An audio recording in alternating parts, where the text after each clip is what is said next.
Let's talk about the invisible rules controlling our digital world. Think of it like meeting the internet's bouncer.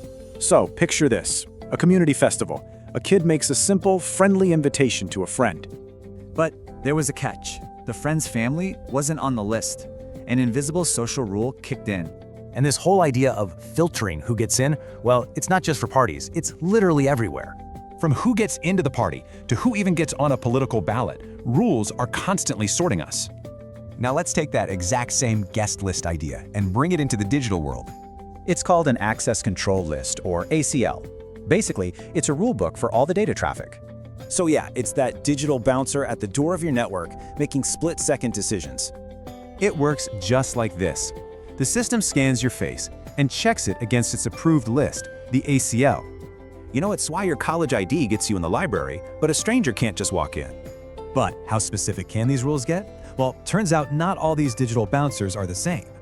You basically got two main flavors, standard and extended, and they are quite different.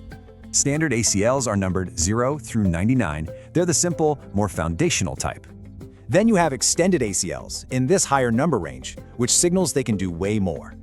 A standard ACL just does a simple check. It only cares about where the data is coming from.